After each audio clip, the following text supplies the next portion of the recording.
Caminando con Dios, mensaje especial sobre la oración. No solo ores, ora correctamente. Si eres un hijo de Dios, entonces puedes orar. Como hijo, como uno de su pueblo, puedes presentarte ante Él en oración. La Biblia dice: busquen primeramente el reino de Dios y su justicia, y todas estas cosas les serán añadidas. Si creen, recibirán todo lo que pidan en oración. En aquel día ya no me pedirán nada. Ciertamente les aseguro que mi Padre les dará todo lo que pidan en mi nombre. Hasta ahora no han pedido nada en mi nombre. Pidan y recibirán, para que su alegría sea completa. Sí, podemos orar. Pero hay algo que debemos entender con claridad. La oración de un cristiano, especialmente la oración de quienes confiesan al Dios Todopoderoso como Rey. La oración de los hijos de Dios que llaman Padre al Dios perfecto. Debe ser diferente de las oraciones ofrecidas en otras religiones. Una de las razones por las que nos obsesionamos tanto con la oración es porque estamos ansiosos. Y entonces nos entregamos a la oración, con más fervor, más frecuencia, más intensidad. Pero muchas veces eso ocurre porque en realidad no creemos que Dios sea Dios. Porque no sabemos que Él ya está con nosotros. Incluso antes de que empecemos a orar. Porque no conocemos verdaderamente quién es Dios. La verdadera fe en Dios nace de conocerlo correctamente. Y la verdadera fe se manifiesta en un amor completo hacia Dios. Sí, en lo profundo de tu corazón. Crees que tienes que orar más fuerte, con más pasión y repetidamente. Para que Dios te escuche mejor. Si piensas que Dios no conoce tus necesidades. Que no le interesan tus deseos. Y que debes impresionarlo con toda tu sinceridad para que actúe. Entonces tu perspectiva no es la bíblica. La Biblia lo declara con toda claridad. Y al orar, no hablen solo por hablar como lo hacen los paganos. Porque ellos se imaginan que serán escuchados por sus muchas palabras. No sean como ellos, porque su Padre sabe lo que ustedes necesitan antes de que se lo pidan. Así que no se preocupen diciendo, ¿qué comeremos, qué beberemos, con qué nos vestiremos? Porque los paganos andan tras todas estas cosas, y el Padre Celestial sabe que ustedes las necesitan. Más bien, busquen primeramente el reino de Dios y su justicia. Y todas estas cosas les serán añadidas. Muchas veces no entendemos realmente esto. O quizás lo entendemos, pero no lo creemos.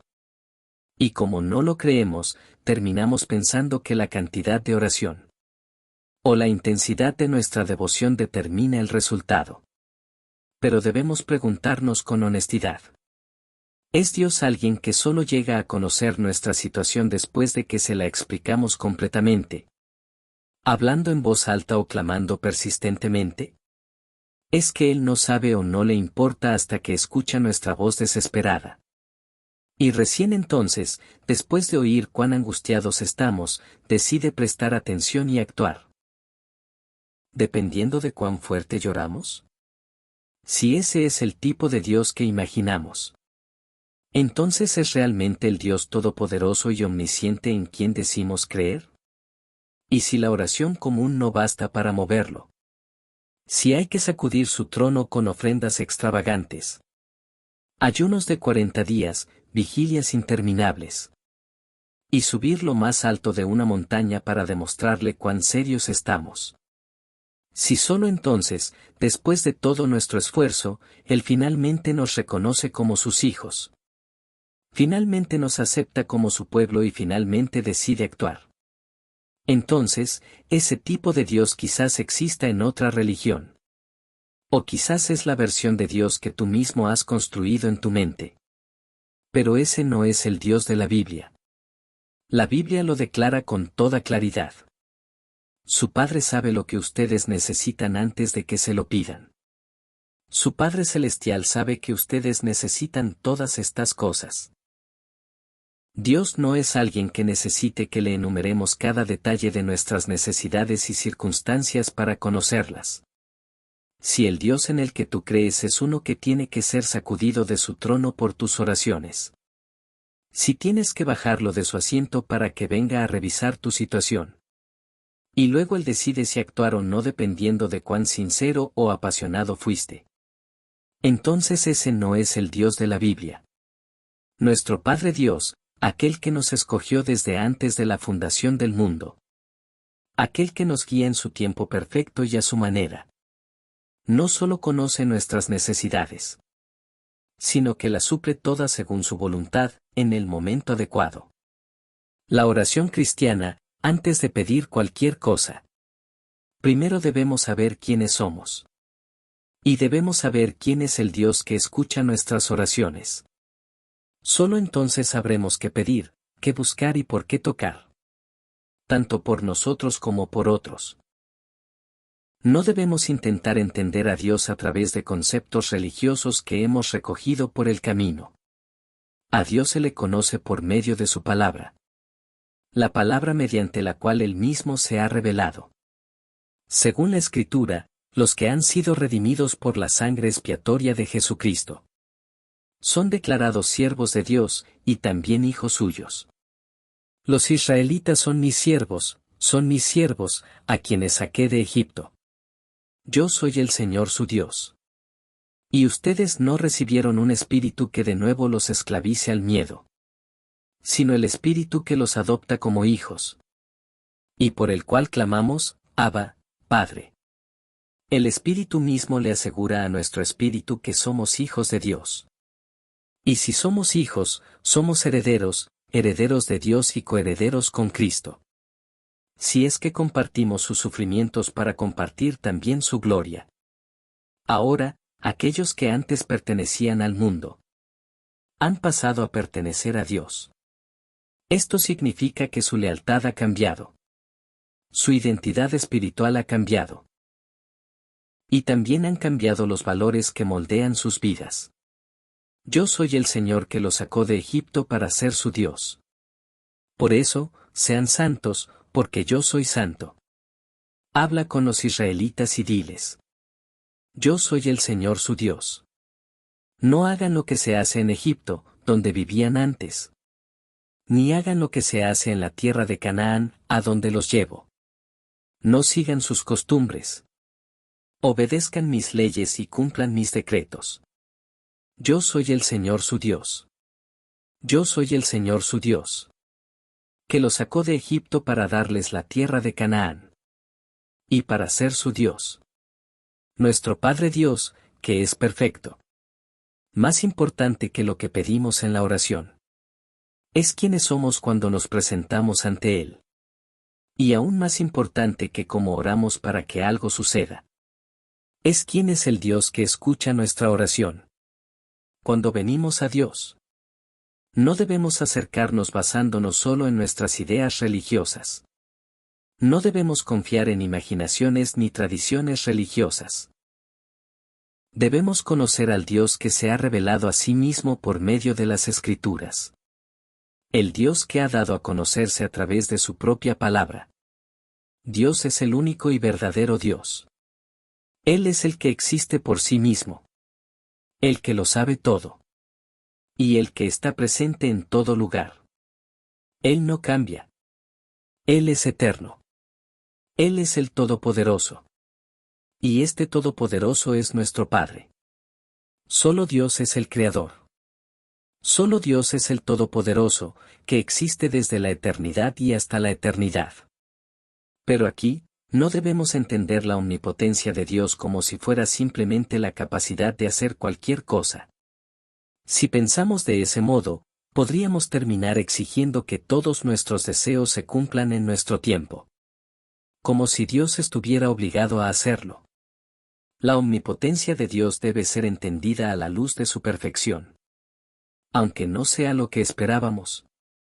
Aunque no coincida con nuestra voluntad. Todo lo que el Dios Todopoderoso hace es perfecto. El Dios en quien creemos es ese Dios perfecto. Y la oración cristiana se ofrece teniendo como fundamento a ese Dios perfecto.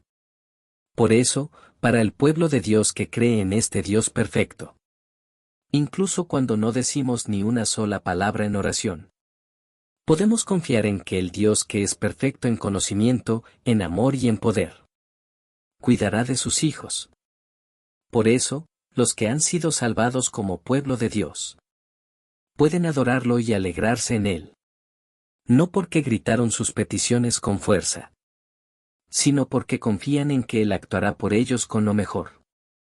Él es la roca, sus obras son perfectas, y todos sus caminos son justos. Es un Dios fiel, que no comete injusticias. Recto y justo es Él. Tú, Señor, eres mi lámpara. El Señor disipa mis tinieblas. Con tu ayuda puedo avanzar contra una tropa. Con mi Dios puedo escalar murallas. El camino de Dios es perfecto. La palabra del Señor es intachable.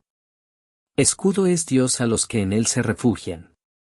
Y este Dios nos ama con un amor que no puede ser expresado con palabras humanas. No debemos intentar entender el amor de Dios por nosotros, a través del lente del amor humano, ni por nuestras ideas limitadas, ni por el nivel de amor con el que estamos familiarizados. El amor de Dios es un amor perfecto, arraigado en su voluntad perfecta. Él nos escogió antes de la fundación del mundo. No porque tuviéramos algún mérito, ni porque hubiéramos hecho algo bueno o digno. En su amor, Él nos apartó y nos predestinó para ser santos e irreprensibles delante de Él. Cuando aún éramos pecadores, Cristo murió por nosotros. Y al hacerlo, Dios demostró su amor por nosotros de la manera más clara. El Dios que escucha nuestras oraciones es el mismo Dios que nos ama completamente. El amor de Dios no depende de apariencias externas ni de circunstancias. Es un amor inmutable, fundado en su voluntad perfecta. Por eso, el amor de Dios nunca puede ser limitado. Y jamás puede ser roto, por nada en este mundo. ¿Qué diremos frente a esto? Si Dios está de nuestra parte, ¿quién puede estar en contra nuestra? El que no escatimó ni a su propio Hijo, sino que lo entregó por todos nosotros. ¿Cómo no habrá de darnos generosamente, junto con Él, todas las cosas? ¿Quién acusará a los que Dios ha escogido? Dios es el que justifica. ¿Quién condenará? Cristo Jesús es el que murió. E incluso resucitó. Y está a la derecha de Dios intercediendo por nosotros. ¿Quién nos apartará del amor de Cristo? ¿La tribulación, o la angustia, o la persecución, o el hambre? ¿O la desnudez, o el peligro, o la espada? Así está escrito. Por tu causa siempre nos llevan a la muerte. Nos tratan como a ovejas para el matadero. Sin embargo, en todo esto somos más que vencedores por medio de aquel que nos amó. Pues estoy convencido de que ni la muerte ni la vida, ni los ángeles ni los demonios, ni lo presente ni lo porvenir, ni los poderes, ni lo alto ni lo profundo, ni ninguna otra cosa en toda la creación podrá apartarnos del amor que Dios nos ha manifestado en Cristo Jesús nuestro Señor. Y este Dios perfecto, que nos ama profundamente, actúa a nuestro favor conforme a su perfecta voluntad. De hecho, la Biblia declara que Dios va delante de nosotros y que camina con nosotros. El Señor su Dios, que va delante de ustedes, peleará por ustedes, como lo hizo por ustedes en Egipto, ante sus propios ojos. Y en el desierto. Allí ustedes vieron cómo el Señor su Dios los cargó. Como un padre carga a su hijo. Todo el camino que recorrieron hasta llegar a este lugar. El Dios que escucha nuestras oraciones es ese mismo Dios. Todopoderoso y perfecto. Un Padre que nos ama más de lo que podemos imaginar. Él va delante de nosotros y actúa en nuestro favor. Este es nuestro Dios. Este es nuestro Padre. Él es Jesucristo, quien vino en carne para morir por nosotros en la cruz. Él es el Espíritu Santo, que ahora habita con nosotros para siempre. Este es el Dios al que oramos. Por eso, antes de pedir cualquier cosa en oración, primero debemos conocer quién es verdaderamente Dios. Y por eso toda oración verdadera debe comenzar con fe. Debemos dejar de lado toda actitud que usa la oración como herramienta para exigir, discutir o controlar. En cambio, nuestras oraciones deben nacer de un corazón dispuesto a confiar, a someterse y a recibir lo que Dios decida hacer. Confía en el Señor y haz el bien, establécete en la tierra y mantente fiel. Deleítate en el Señor, y Él te concederá los deseos de tu corazón. Encomienda al Señor tu camino, confía en Él, y Él actuará. Hará que tu justicia resplandezca como el alba. Tu justa causa, como el sol de mediodía. Confía en el Señor de todo corazón. Y no te apoyes en tu propia inteligencia. Reconócelo en todos tus caminos. Y Él allanará tus sendas. No seas sabio en tu propia opinión. Teme al Señor y apártate del mal. Del ser humano son los planes del corazón. Pero del Señor viene la respuesta de la lengua. A cada uno le parece correcto su proceder. Pero el Señor juzga los motivos. Pon en manos del Señor todas tus obras. Y tus proyectos se cumplirán. Debemos orar con fe, sin dudar en absoluto. El que duda es como una ola del mar, agitada y llevada de un lado a otro por el viento. Pedir con fe no significa esperar que Dios cumpla nuestros deseos exactamente como los queremos. Significa confiar en que el Dios a quien oramos es fiel. Y nos guiará conforme a su camino perfecto. Dentro de la perfección de Dios está el cuidado que abarca ya todo el camino de su pueblo. Escogido desde antes de la fundación del mundo. Y conducido hasta la eternidad. Por eso, su cuidado siempre es el más adecuado. Ni siquiera un gorrión cae a tierra sin que lo permita el Padre. Dios nos cuida en el momento justo y con la medida perfecta. No hay escasez en el cuidado de Dios para quienes viven como peregrinos. En camino hacia el reino eterno. Este es el Dios al que oramos. Por eso Agur, en sus proverbios, ora pidiendo ese cuidado justo y medido de parte de Dios. Solo dos cosas te pido, Señor. No me las niegues antes de que muera. Aleja de mí la falsedad y la mentira. No me des pobreza ni riqueza, sino solo el pan necesario. No sea que, teniendo mucho, te desconozca. Y diga, ¿y quién es el Señor? O que, siendo pobre, me vea obligado a robar. Y deshonre así el nombre de mi Dios. Este es el tipo de oración que debe llegar a ser la oración de todo cristiano. Malentendido sobre la oración persistente. En la Biblia hay relatos que, a primera vista, pueden parecer que alguien recibió la ayuda de Dios porque oró con suficiente intensidad. Uno de esos ejemplos es la oración de Josué cuando el sol se detuvo. Pero, ¿acaso esto significa que Dios no tenía intención de darle la victoria a Israel desde el principio, y que solo respondió porque Josué oró con desesperación y fervor? ¿Y si nosotros oramos con esa misma desesperación, Dios también detendrá el sol por nosotros? Incluso con un pensamiento simple y razonable, podemos reconocer que no es así. En más de 2000 años de historia cristiana después de la resurrección y ascensión de Jesucristo, nadie ha detenido el sol. No porque nadie haya tenido la fe de Josué, sino porque nunca más ha sido necesario que el sol se detenga. Entonces, ¿cómo debemos entender el hecho de que el sol se detuvo como respuesta a la oración de Josué? Dios ya había prometido la victoria cuando envió a Josué a liderar al pueblo de Israel para conquistar Canaán. Y Josué es una figura que anticipa a Jesucristo. Por medio de la conquista de Canaán, Dios dio una victoria que ningún poder humano podía lograr. Fue una señal que apuntaba al verdadero viaje de fe hacia la Canaán definitiva, Jesucristo. Un camino que solo puede ser recorrido por el poder de Dios. Lo mismo sucede con la oración de Elías en el Monte Carmelo. Elías estaba en una situación desesperada. Y los profetas de Baal clamaban frenéticamente a su Dios, haciéndose cortes con espadas y lanzas hasta derramar su sangre. Pero no fue la compasión por Elías lo que movió a Dios a actuar. Más bien, la oración de Elías fue un clamor sencillo por restauración. Señor, Dios de Abraham, de Isaac y de Israel. Que todos sepan hoy que tú eres Dios en Israel y que yo soy tu siervo. Y he hecho todo esto por orden tuya. Respóndeme, Señor, respóndeme. Para que este pueblo reconozca que tú, Señor, eres Dios. Y que estás haciendo que su corazón se vuelva a ti.